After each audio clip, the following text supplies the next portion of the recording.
Hey, this is Ken at Capital Advantage Tutoring, and it's my job to get you past the SIE exam and all the other FINRA exams. But I'm trying to do the whole entire SIE in one big video. It's going to be a couple small ones, and then I'll mush them together and make one big one. And I'll try to do this for all the tests. You're going to cover everything. You won't see everything I talk about on the exam, but it should cover a lot of it, and that should help you a little bit. If you're bored and you need questions from me, obviously I do my membership stuff, but for the SIE, every Tuesday night at 8 p.m., I do a live Q&A for free for anyone who's a subscriber. 8 p.m. Eastern, we do an hour. It's a lot of fun. It's kind of a shit show. I celebrate people winning, and I answer questions too. And you get to see what absolute kind of idiot I am on a weekly basis. Okay, let's get into it. So we're going to start with the SEC, the Securities and Exchange Commission. God, I couldn't think of the fucking word. And I lisp, so you're going to have to deal with it. I talk funny. Okay, if you haven't seen my shit before, I am an idiot in general. Okay. The SEC is basically the big boss of the securities world. Think of them like a referee at a Knicks game. They're there to make sure everyone's playing fair, nobody's throwing cheap shots, and the fans, meaning the investors, don't get screwed over. Their mission is all about protecting the normal people, grandma and grandpa, from the shady Wall Street broker-dealers and issuers. They're going to make the markets run smooth as fuck. They're going to try to keep everything copacetic. So the SEC is a federal agency, meaning it's run by the government. They regulate all the stock exchange, broker-dealers, investment advisors, and basically anyone messing around in the securities arena.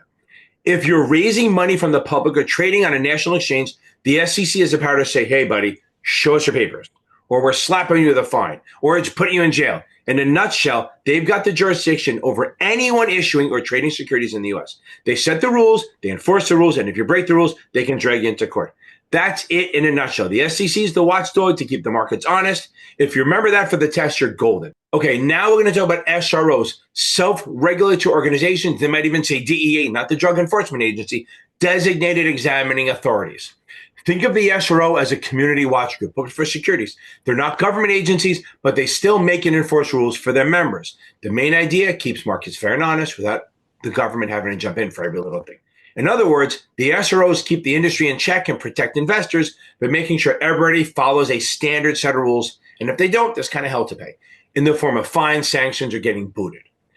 Now, the jurisdiction of other SROs, the CBOE, the Chicago Board Options Exchange, that's the name in option trading. They set the rules for the options market, monitor activity, and make sure nobody's rigging the system. FINRA, these are the folks overseeing brokerage firms and their employees. They've got the power to discipline brokers, impose fines, and keep the industry from turning into the Wild Wild West. You mess up under FINRA's watch, you feel it in your wallet, your license, or both. MSRB handles the rules for anyone dealing in muni bonds, bonds issued by states, cities, schools, districts. They write the rules, but they do not enforce them. Instead, the SEC and FINRA usually enforces the MSRB rule. All these SROs exist so the SEC doesn't have to babysit every little fucking thing you do. They keep things running smoothly, keep investors safe, and make sure there's a layer of oversight at every level. So when you're slinging muni bonds or jumping into options, these are the watchdogs making sure nobody's playing dirty. So let's say, who else is in this group? Who else is going to be a regulator? So let's get into this. These are regulators and agencies. The Department of the Treasury. Think of them as the U.S. government's piggy bank managers. They're in charge of the nation's finances, handling everything from printing money to managing government debt. They also oversee the IRS, which is the evilest of evilists. They're the tax people. They make sure everyone, including your favorite Wall Street hotshots, pay their fair share of taxes. Maybe not the Wall Street people. There's loopholes. You try to slip one by them, they'll be knocking on your door faster than you can say audit. Now let's talk about the state regulators. NASAA, North American Securities Administrators Association. A lot of fucking letters. This is the umbrella group for the state securities regulators. So the NASAA writes the rules for the USA for the states, and then state administrators regulate their own states. So New Jersey has one, New York has one, Idaho has one, Florida has one, California has one, Texas. They all have their own regulators, and they can actually switch around. They can make their own rules within an umbrella. So the NASAA writes this umbrella term, this big, the blue sky laws. And each state can go, oh, you know what? I'll take that. I'll take that one. I want this one. They don't have to do all the rules. They get to pick what they do. They have control in their own state. They have jurisdiction in their own state. Now, the Federal Reserve, the Fed, FRB. The Fed is like the economic puppet master. They control the money supply, set interest rates, and try to keep the financial system stable. When they move rates up or down, the stock market either throws a party or freaks out. Their job is to keep inflation in check, keep employment healthy, and basically keep our economy from going off a cliff. Now we have SIPC. SIPC is like FDIC. Now remember, FDIC is if the bank goes bankrupt, bank bankruptcy, funny, you get up to 250 grand per account if it goes bankrupt, okay? SIPC is 500 grand, but no more than 250 if it's cash. So if your brokerage firm goes under, SIPC steps in to cover you up to a certain limit, 500 grand. They're not protecting you if your stocks tank. That's on you and the market. But if your brokerage goes belly up and your assets are missing, SIPC helps make you whole up to certain limits. And those limits are 500 grand of securities, of which 250 can be cash. Now, if you have a margin account and a cash account, that's one account. However, if you have an account, your husband has an account, and you have a joint account, that's 3 different accounts, 500 each. Now, 1.5 million, 500 your account, 500 your wife or husband's account, and 500 the joint account. Max of 500. So we already talked about the FDIC. It's if the bank goes under, it's up to 250. They insure bank deposits. So if your bank goes kaput, you won't lose your life savings as long as you're within limit. That's why we don't have panicky runs on the banks like in the old days, like in It's a Wonderful Life. And there you have it, a quick rundown of who's watching the money, who's collecting it, who's protecting it, and who's making sure the whole system doesn't explode. And if you like what you see so far, please hit a like, subscribe, hit the notification button. So when my other shit shows up, see the like button? Hit that, hit the notification bell. So when I put up more shit, you can see it. Let's go, baby. Let's keep going. So let's talk about who's who in the financial zoo. Markets participants, investors, accredited, institutional, retail. Accredited, these are the high rollers, or at least folks the SEC considers sophisticated. Could be big earners, people with certain net worth or institutions. They have access to certain investments that regular folks can't touch, like some hedge funds or private placements. Now, accredited investor, always think 1, 2, 3 accredited. 1 million net worth, 200 salary, or single, or 300 miserable. I mean married. 1, 2, 3 accredited, okay? Also, if you have the Series 7, the 65, or the 82, you are considered accredited, and you can buy on private placements and certain hedge funds. We'll get into that later. Then we have institutional, picture like pension funds, insurance companies, mutual funds, banks, broker-dealers, big organizations investing on behalf of other people. They usually have more money and can throw their weight around in the market. Then we have retail. That's you and me. Well, not us anymore. We're in the thing. But me, your neighbor, grandma, grandpa, any individual investing their own money. Well, we're out here buying a few shares of Apple or trying our luck on GameStop, but it's still important. Then we have retail. That's like normal people. That's grandma, grandpa, your neighbor, everyone. They're investing their own money. We're buying a few shares of Apple, buying stuff, little stuff, smaller scale, but important. Now we have broker-dealers. We have introducing broker-dealers, clearing broker-dealers, prime brokers. They're all kind of like a little different. But the broker-dealers are firms that kind of execute transactions for their customers or themselves. So introducing broker-dealers, they're kind of like the front desk. They take your trades, pass them along, but they don't actually do the heavy lifting of settling and clearing trades. They're the face you see, but someone else handles the behind-the-scenes paperwork. Who they use, a clearing broker. These are the broker-dealers that handle the back office stuff. They confirm the trades, make sure you get your shares, settle the money, all that stuff. So introducing broker-dealer is a small firm, like maybe a few people, maybe it could be 50 people, but they don't have enough bandwidth or money or whatever it is to clear and settle trades. So they bring in a clearing broker who will do that for you, who will do that for them, and they pay them a fee. Now we have prime broker. They typically serve big institutional clients like hedge funds, offering a bunch of services like execution, clearing, lending, and helping with short sales and stuff. They're the big fancy all-in-one shops for sophisticated investors. They really are like the big shops like the JP Morgans, the Pershings. So if I'm a hedge fund and I have a bunch of broker dealers I want to deal with, I may not want to move money around all the time. So I put it all with the prime broker. And as I execute, like say my prime broker is JP Morgan, right? All my money and shares are with JP Morgan. If I want to do a trade with Dewey, Cheatham, and Howe, I do the trade with Dewey, Cheatham, and Howe, but Dewey, Cheatham, and Howe lets JP Morgan know, hey, Ken bought, or the hedge fund bought $5,000 worth of IBM. They will send 5,000 shares to Dewey, Cheatham, and Howe to settle the trade with the other person.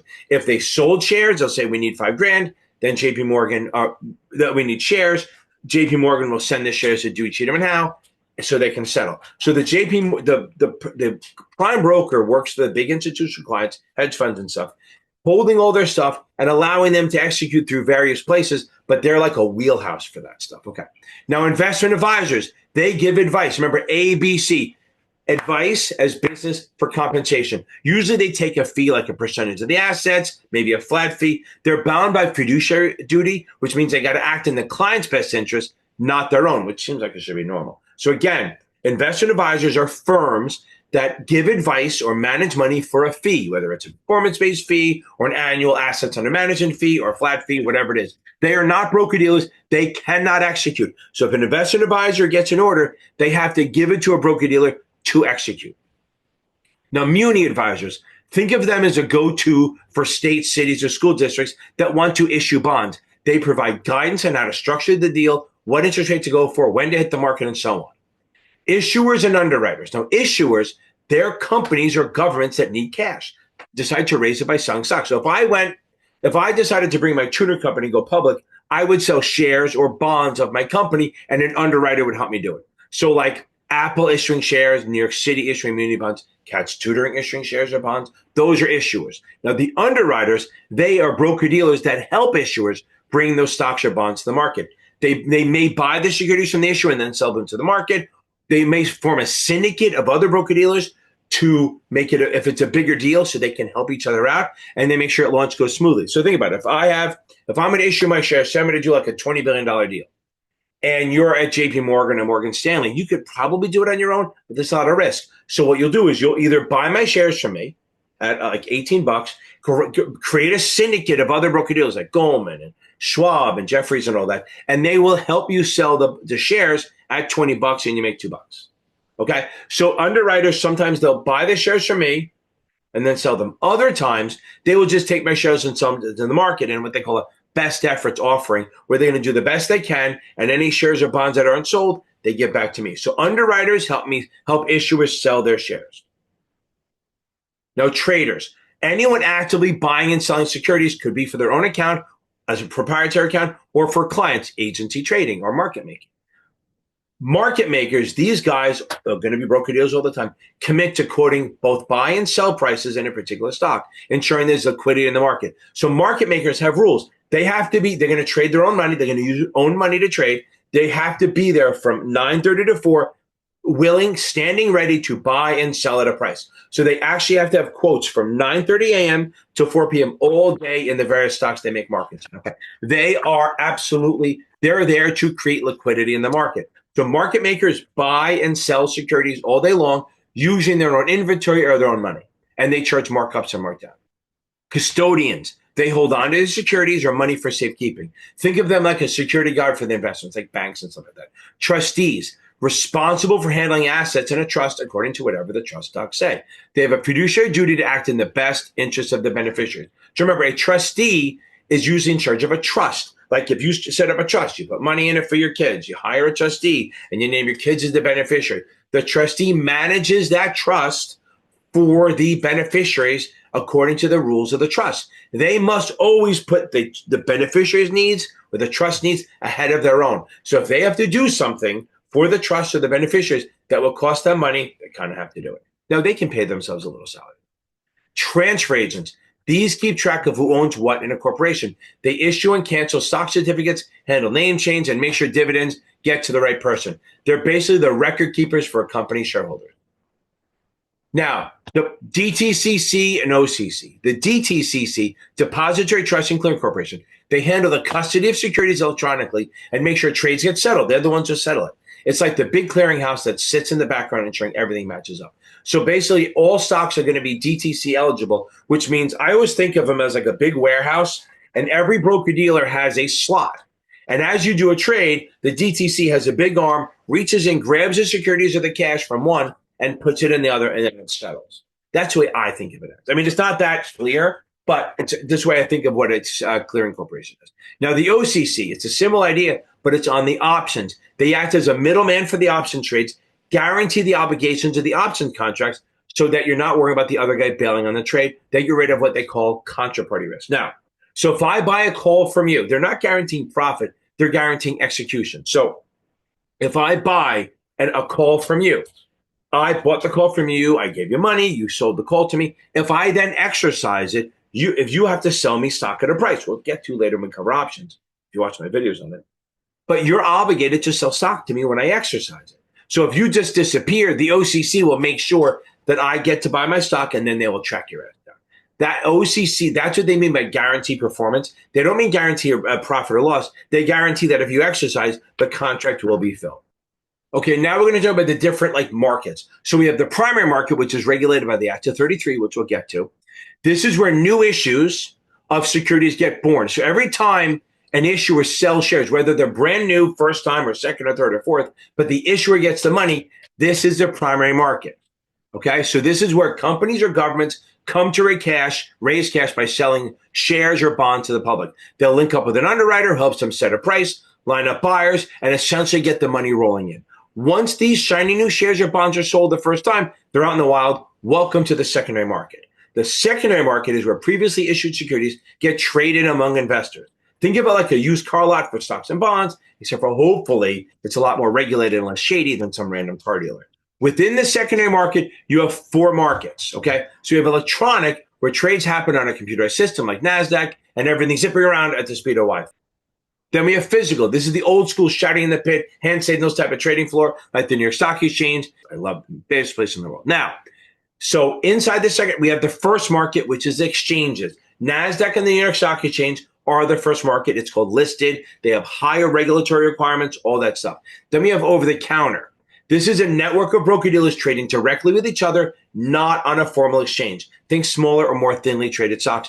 These are securities that are not big enough to trade on the exchanges. They don't have enough money, not enough market cap, whatever it is. They're not big enough to trade on the exchange, so it's a little more wild. This is like the pink sheets and OTCQX and OTCQB.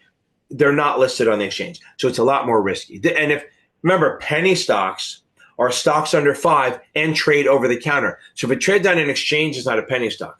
But if it's over the counter and it's under $5, it's a penny stock. Now, the third market is basically exchange listed securities being traded over the counter. So if you've got a stock that's listed on the New York Stock Exchange or NASDAQ, but some big broker dealer goes, yeah, let's do the trade off the exchange, maybe to get a better price or handle big shares. It's kind of a cross between the exchange and the over the counter worlds. So they will do this off the exchange. So again, say IBM's trading on the New York Stock Exchange.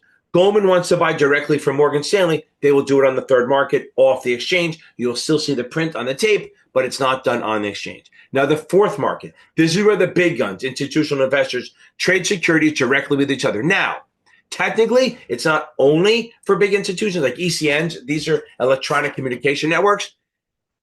Anyone can really trade on these, but it's really built for institutions. Because remember something, if you are not a FINRA member, you cannot trade on the exchanges or over the counter. So like a hedge fund is not a broker dealer, a bank, an insurance company, or a pension plan. They're not broker dealers, so they can't trade on the exchanges. So they created the fourth market for them to trade with each other, often through electronic networks called ECNs. No broker dealer in the middle, just giant pools of money cutting deals with each other to save on costs and keep things efficient. Think a big pension fund or mutual fund goes, hey, I got 200,000 of XYZ, you want them? And then the other side says yes. One market to issue, primary, one to trade them. So that's what they have. The primary market is new issues. The secondary market is after trading that stuff. So now we're talking about fiscal versus monetary policy. Now, if you like what I'm doing, hit a like, share, and subscribe. And if you haven't subscribed, why the fuck not? Okay. So monetary policy, this is the Fed's playground. They mess with interest rates and the money supply to help keep the economy humming along. Think of it as controlling how fast or slow the financial train runs. Think of it this way. So we have, during expansion, we raise rates and sell treasuries to the banks. That's the Fed doing it, not me, And then during contraction, when the economy is getting worse, they will buy treasuries and lower rates. So during expansion, they raise and sell. During contraction, they lower and buy. Now, fiscal policy, this is all about the government's taxing and spending. Congress, president, all that stuff. You know, Congress holds the purse, right? They decide if taxes go up or down and where the government spends their money. So if monetary policy is a throttle on the train, fiscal policy is a track. I'm kind of cringy with that. But so they're going to raise taxes. If they want to slow it down, they could raise taxes and spend less money on infrastructure. And if they want to juice the economy, they will lower taxes, make it people pay less, and build projects like highway projects, dam projects, rain to give people jobs. That's fiscal, or otherwise known as Keynesian. So now, this is the thing. So Fed uses open market operations buying and selling government bonds to tweak the money supply. If the Fed buys bonds, they're injecting cash into the system, which usually lowers interest rates and encourages folks to spend and invest because banks need to lend their money. If the Fed sells bonds, they're pulling money out of circulation, raising interest rates, slowing down spending and taming inflation. Essentially, the Fed's like the thermostat in your apartment. If the economy is running too hot, inflation too high, they cool it down by selling bonds and raising rates. If the economy is freezing up, recession territory, they heat it up by buying bonds and lowering rates. So interest rates are really it's basically a broad term for cost of borrowing money. It can refer to all sorts of rates, like what you pay on credit cards or mortgage. So let's go through these. So a prime rate, which is the bank what banks lend to their best customers, that's the highest. Then we have the broker loan call rate. That's for margin. That's what banks lend to broker dealers for margin. That's lower. Then we have the discount rate. It's the rate the Fed charges banks to borrow directly from the Federal Reserve. It's the official rate if the bank needs quick cash from the Fed's window. So that's what they do. It's a discount rate. And then we have the Fed funds rate. This is the rate that the banks charge to lend each other for overnight loans. Now remember, the discount rate and the Fed funds are more like a bank has a reserve requirement where they have to have a certain amount of money in the bank at all times at the end of the day. If they're low, they have to get it. So they usually do it by borrowing. If they borrow from the Fed, that's at the discount rate, which is say here. And if they borrow from the banks, it's here. It's a Fed funds rate, which is lower. Always think of the Fed funds as like a benchmark for other short-term rates. I think what they usually do is they're using SOFR now, which is the overnight rate for the different countries. But right now, we're going to use Fed funds rate as our base rate. Now, when you hear that the Federal Reserve is targeting the Fed funds rate, they're messing with open market operations and the discount rate because the Fed funds rate will always be about 50 basis points, which is like 0.5% below the discount rate. So if they move the discount rate down, the Fed will drop. And if they move the discount rate up, the Fed funds will go up. So that's the Federal Reserve in a nutshell. Messing with the economy, monetary policy to keep the economy from derailing, while fiscal policy is Congress deciding how to build and fund those train tracks and all that stuff. Okay.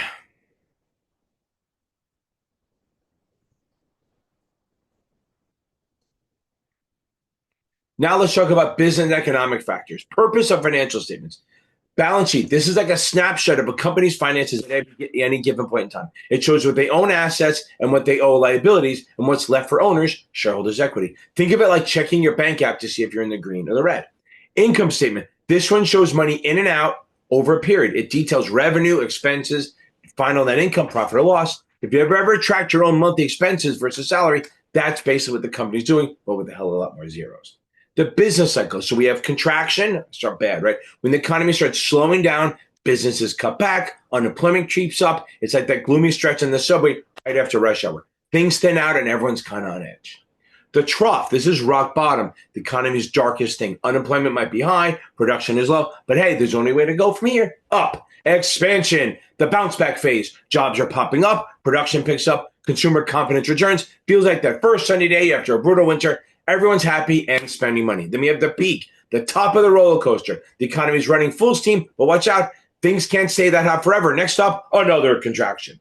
Now we have different kinds of indicators, leading, lagging, and coincident. They're not going to make you remember all fucking 36, I promise you, but they will make you know what they are. So leading indicators, these hint at where the economy's headed. Think of things like building permits, stock performance, new orders. They're your early warning signals, like your buddy saying, hey, the boss is in a bad mood, watch out. Lagging indicators, these confirm what we already did. Unemployment rates, corporate profits after a quarter, they're the official scoreboard when the game's over. Now, coincidence, not over yet. Coincident, these move at the same pace of the economy right now. GDP, personal income, this I checking the weather up for today's condition. Inflation, prices going up over a long time.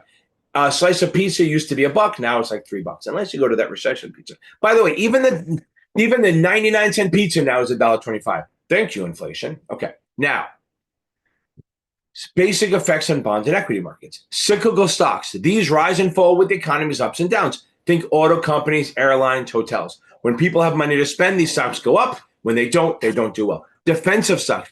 These are the companies selling stuff no matter what you need. Utilities, consumer staples, healthcare. What else? We have alcohol, tobacco, food. These are things that you're going to need no matter what. So even if we hit a recession, you're still brushing your teeth and flipping on the lights.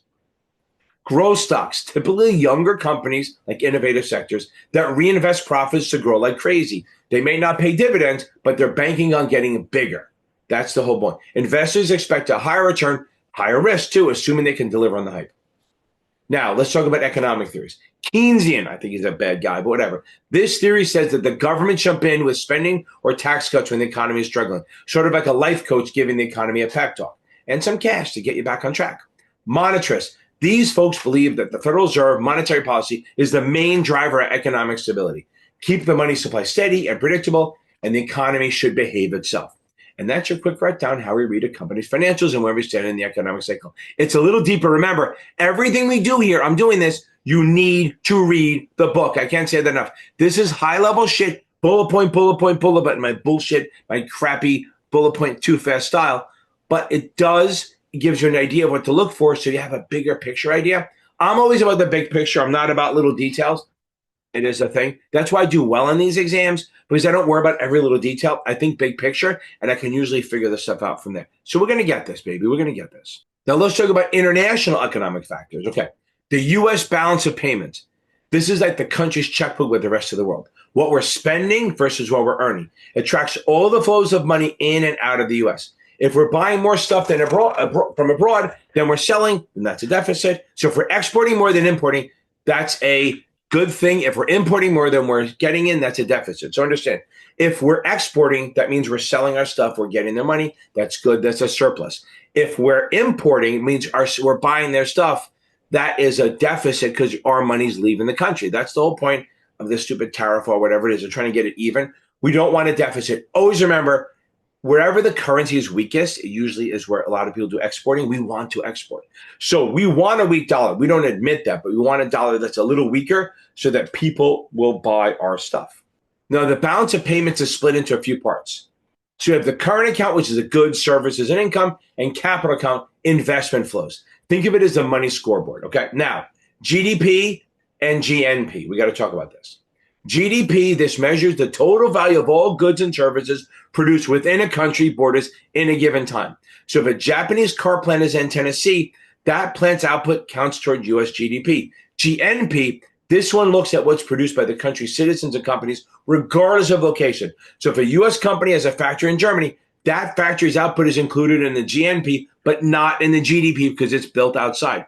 Both GDP and GNP are big picture numbers for how economic activity is happening in the world and helps compare the U.S. to the rest of the world. Exchange rates. This is the price of one country's currency in terms of another, like how many dollars you need to buy a euro. Exchange rates matter big time for trade, travel, and investments. If the dollar is strong, you can snag more foreign goods on the cheap. Good for importers, but our exports become pricier overseas. That can hurt us. American companies trying to sell abroad, if the dollar is weak, foreign stuff costs more for us, but we sell more goods overseas because they're cheaper. So remember, the strong dollar is good for importers, bad for exporters.